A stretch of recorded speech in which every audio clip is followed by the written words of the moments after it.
You know, life has a funny way of connecting the dots when you least expect it.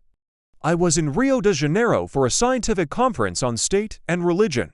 I never imagined that on the famous Copacabana beach, of all places, I would stumble upon a piece of my own history.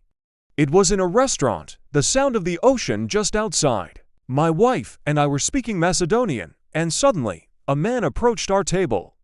He had this look of sheer astonishment on his face. He told us his heart started pounding the moment we walked in, that he just had a feeling we were his countrymen.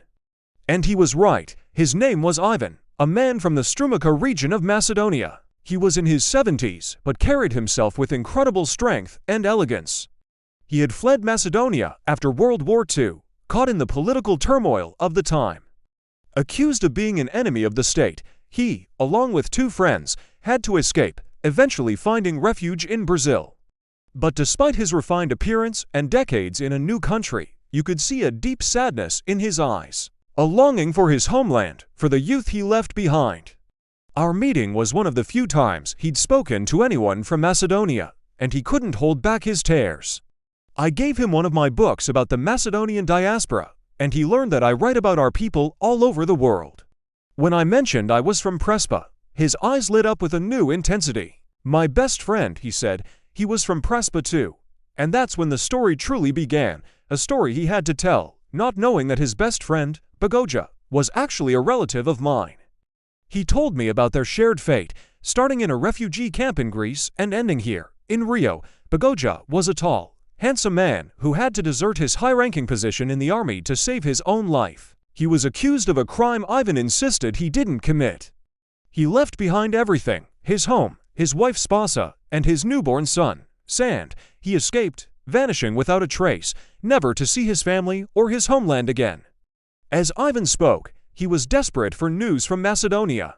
He asked about life back home, about the changes, and specifically about Prespa and Bagoja's village. He was especially curious about Bagoja's wife and son, a topic I approached with great care.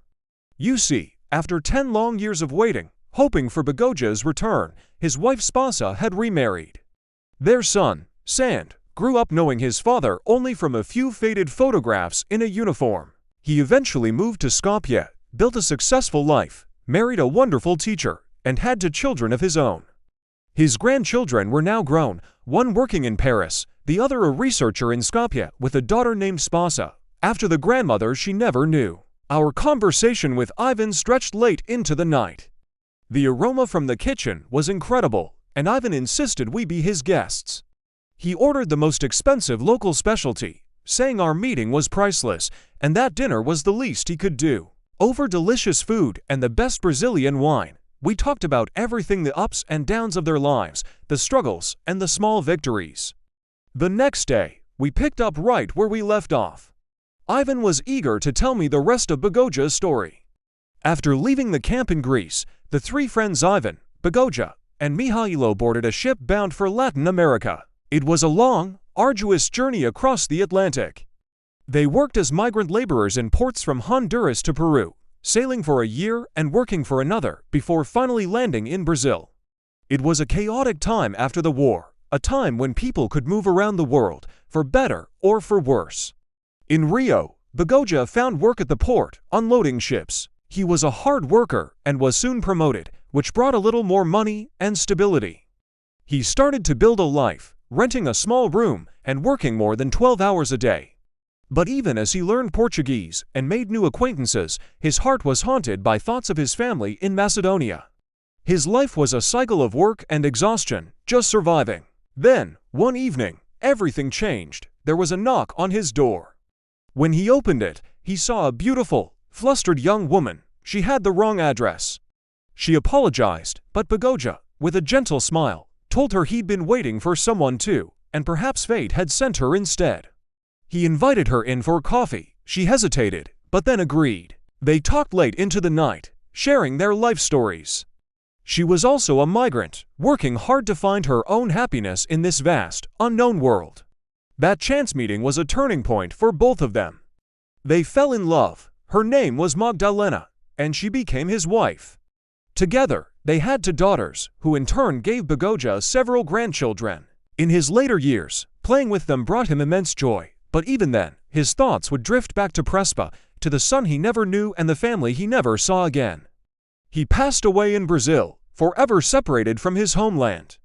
Ivan told me our meeting on Copacabana Beach would stay with him forever.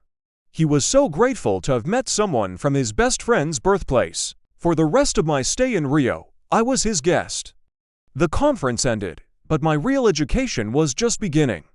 Ivan showed me the vibrant, beautiful soul of Rio, creating memories that I will cherish for the rest of my life. As we parted, we made a promise that one day I would be his host in Macedonia, under different skies and in a different time. A promise to close a circle that began with a chance encounter, a world away from home. Thank you so much for listening to this incredible story. If it touched you as much as it touched me, please consider liking this video and subscribing for more stories about the threads that connect us all, no matter how far apart we may seem. See you next time.